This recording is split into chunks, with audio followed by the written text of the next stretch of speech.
Hi folks, Tim with ABC Acres here in Hamilton, Montana. It is Wednesday, September 5th. Beautiful afternoon, and I wanted to talk a little bit about some of our changes in operation here over the last few weeks through observation and discussion. For a number of years we've been selling beef and pork products, and when it comes to beef we're trying to understand how many animal units we can keep on our property, and in that same vein, because of that, how many we can bring to market each year, maximizing the potential revenues. As you may know, we carry carry Scottish Highland cattle here on the property, and traditionally we've been sending them off to market for butchering at 29 months, so 2.5 years holding of a calf born on the property and then sent to market. And what that does is, based on us grazing approximately 48 acres whole, we've thought, okay, let's get our production of our grasses up in the pastures, and there where we can look to have, say, 1 animal unit per acre, in that regard 48 head per year. And if you look at the Highland at 29 months to market, that tells me we basically have 4 generations of cattle on the ground. We have the newborn calf and the cow. We have the yearling Highland, which would be 12 to 17 months old. And then we have the of term Highland, which is the 24 to 29 month old. So out of that, say, for purposes of easy math, 40 head, we only have roughly 10 animal units that we're going to be taking to market each year.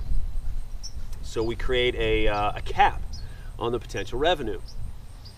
Through some observations the last few years, we've noted some maintenance concerns, with some troubles with cow-calf operation that have led us to think, could we eliminate the cow-calf operation? Could we strike up a relationship with a Highland breeder that follows our practice of a non-grain, strictly grass-fed operation, as well as no vaccinations, no antibiotics? And lo and behold, yes, we have found that.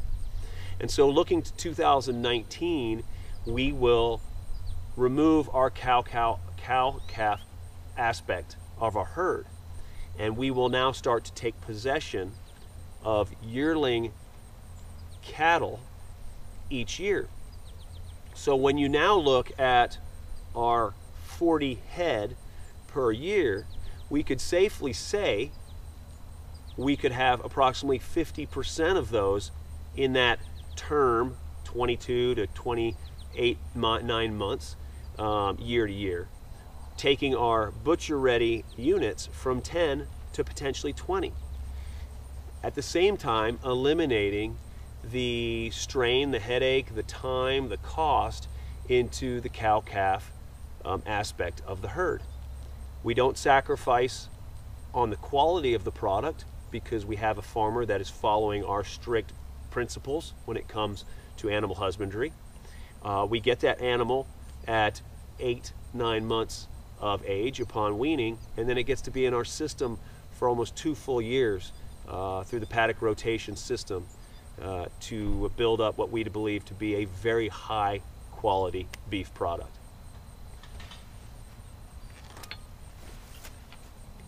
Switching gears and looking at our pork production side of things.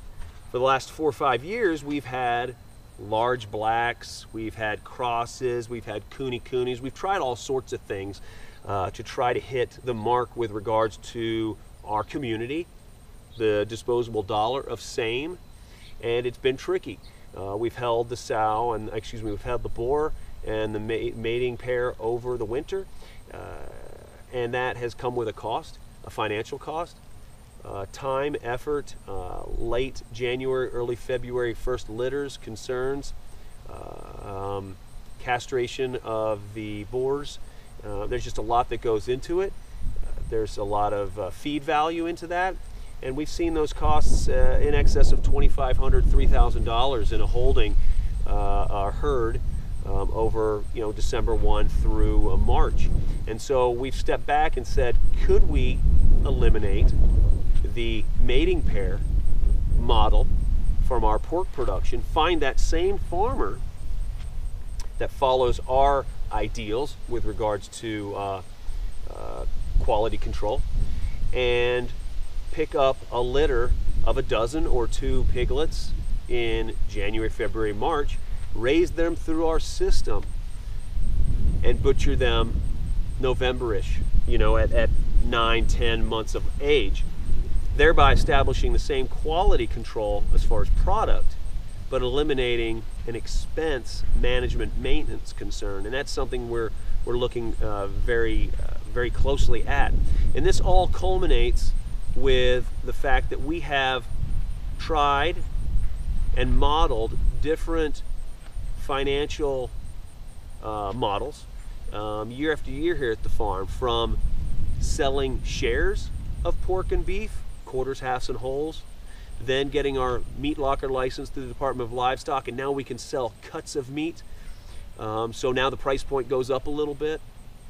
And how does that relate to both the local community and their disposable dollar, as well as the farmstead guests that are coming here to our farm and staying on the farm, and how does that per cut cost compare to what they're buying food at, say in Whole Foods in Seattle? And we've looked at that, and a lot of this, all of this has driven our need to take our beef and pork products to the next level. And so in November of this year, we open up our Shopify account on our website, where we can sell the cuts of beef, the cuts of pork, as well as some other ancillary products from the farm, coast to coast, in a very limited specialty market focused on consumers that want not only the highest nutrient-dense foods available, but the ones that come with a social aspect to it, an environmental aspect to it, the regenerative farming approach to building healthy, biologically vibrant soils, and the social aspect of it with regards to facilitating models that other farmers can showcase, and supporting those small farmers.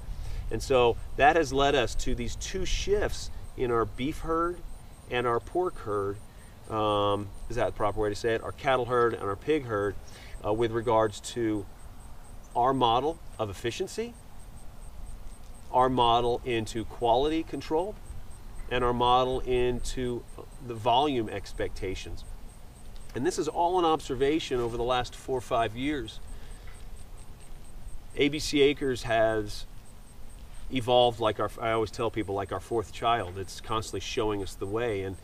And from a farming aspect, you're always looking at diversified income streams, and how can you position yourself in a way that financially makes sense. And so these are some of the observations we've seen. These are the changes we are making, and we think it's going to be a win-win. So I hope that information can instill a level of fast-forwarding for you as you look at your particular situation, whether it's raising chickens or turkeys or llamas or rabbits. I mean, it all applies to what the market is, what the disposable dollar is, and how you might be able to switch one or two things to maintain the quality that you require, the quality you demand, but maybe see new revenue streams, new consumer streams that are worth focusing on.